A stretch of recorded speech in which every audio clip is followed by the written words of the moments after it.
It's the old ranch fair as usual, and I've been getting some emails, and Mike Somm, I was talking to him the other day, he said, I get a lot of emails about people thinking that they should grind off the Tanto tip on a Stinger. No.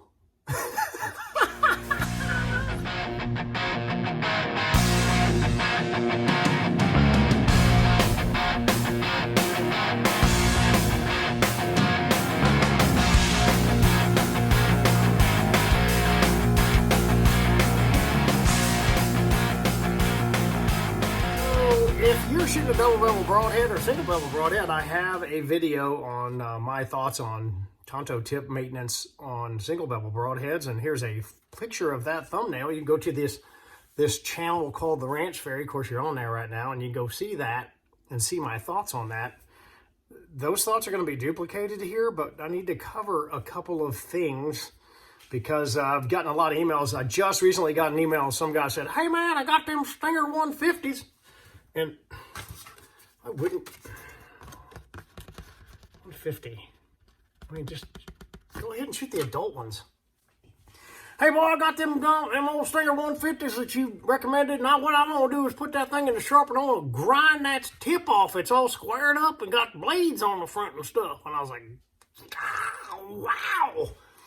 Wouldn't think that that would be part of the manufacturing process from a guy who's been in the business for 30 years, and this broadhead is in every major retailer almost on the planet.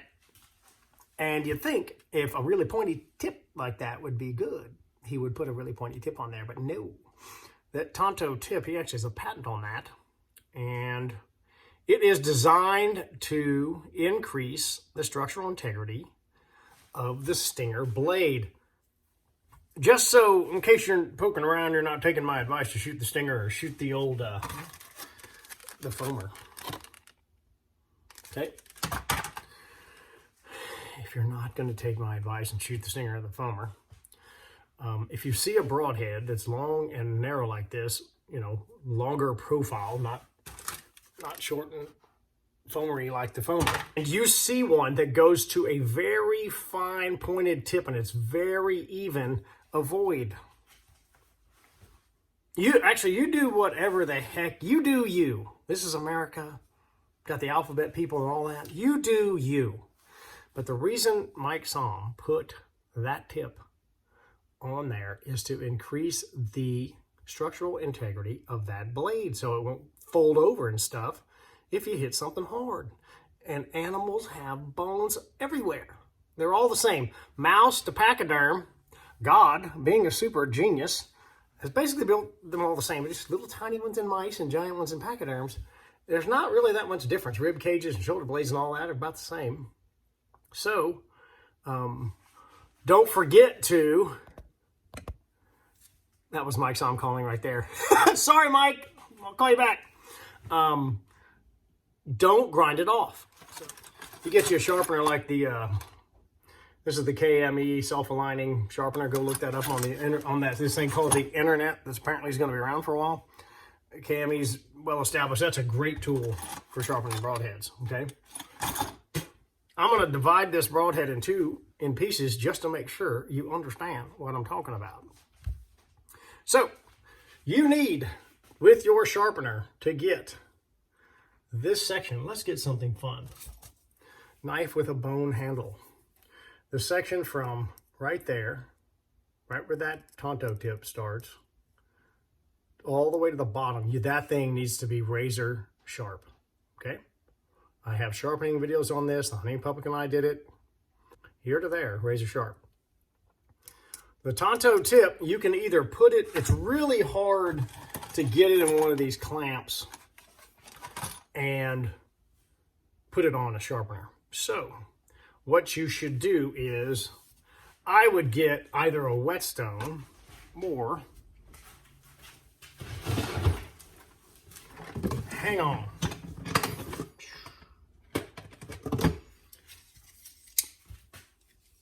sharp, razor sharp. Okay, that piece right there between my fingers. And the tip, this is a DMT that I have old. I've covered these. I really like these guys. I've been using them forever. Take a Sharpie. Yeah, black Sharpie.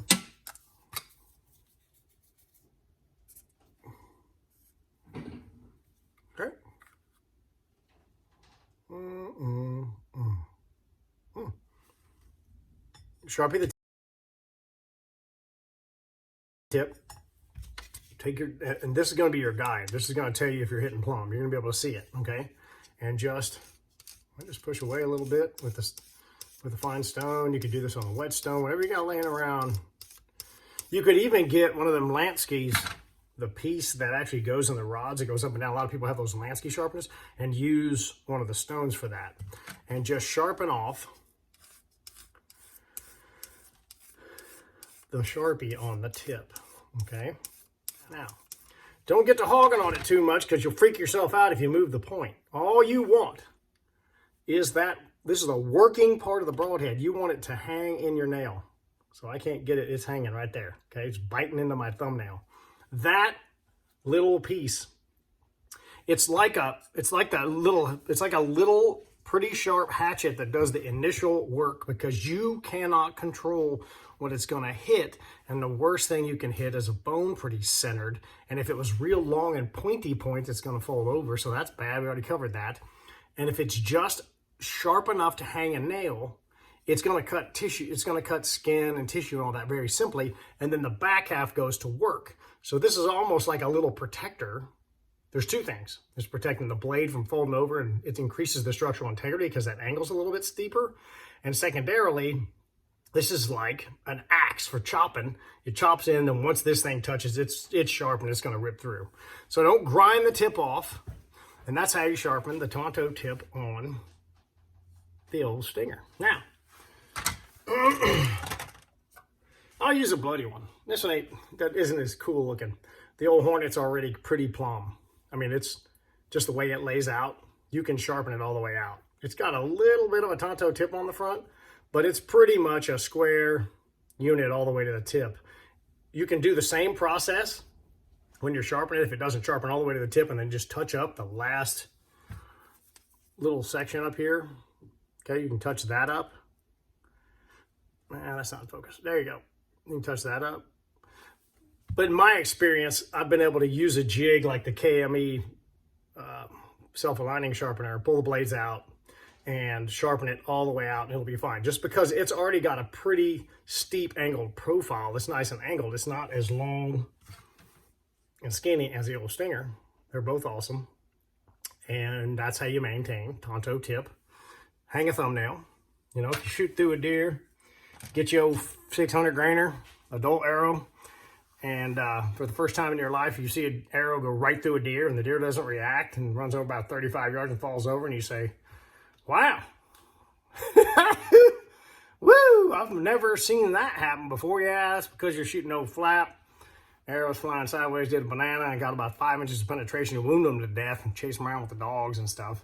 And that's no fun. I mean, I guess if you like chasing deer with dogs, it could be fun, but it really sucks. It's way better to just shoot them and kill deer. But you don't want to modify what a man who's been in this business for 30 years has built. Trust me, man, if it's there, this is what my buddy's dad says. I do a lot of car maintenance. I kind of enjoy it, and then I have kids and neighbors and nieces, and I'm the local guy who the kids come to and says, hey, my brakes are squeaking or whatever, and I work on their cars. And I do front end work and all that stuff. Okay? My friend's dad was a BMW tech forever. And when we get in the jam, I got the old air hammer out, maybe some torches, possibly a grinder, and things get sporty. He always says if the parts were there, they wouldn't spend the money to put the parts there, whether it's a little piece of plastic or some cover you think, you know, that's around the catalytic converter, maybe coming off of the manifold, and you think that old piece of metal, that's dumb, just throw that in the trash. They put it there because there's like this thing's called failures, and they design something to stop the failures. So I gotta tell you, don't tell anybody this, but Mike Song knows what he's doing, and he's trying to sell reliable products and make them as reliable as possible so that you don't whine and complain when the tip falls over because you ground off the Tanto tip. Not on him. That's how manufacturing works, retail, that kind of thing. You try to make the best products at the lowest price and sell them to people so they succeed. That's that. So don't modify the broadhead and the Stinger just get a little thumbnail hang on the old Tanto tip and sharpen the back of it razor sharp. I'm not allowing for that. If you do not take the time to sharpen the back end of a broadhead or sharpen your broadheads or check your brand new broadheads that are hunting sharp, that's on you, and you got to own that, okay? This is not a very inexpensive sport. It is not a plug-and-play sport, and there are no easy buttons. The only thing that kills a deer is a broadhead. It's not your stupid bow. It's not your back bars, your 4-foot stabilizer, that stand on your bow while you're trying to stalk. You can spot and stalk with a 400-pound bow. It's got a stabilizer. It's 7 feet long. And none of that kills a deer. The broadheads do. So don't mess with them. Get them short. Leave them like they are. Tanto tip, hang a nail. And that's the Ranch Fairy. Hey, man, here's how this works. Hit subscribe. Hit that bell thing. Apparently that gives you notifications that I did something. And share this thing around. You know, we need more fairy dust. Spread it around. You're not supposed to do drugs, but fairy dust isn't a real thing. It's a simulated drug. Wow, that's awesome. But it's still a drug. Late.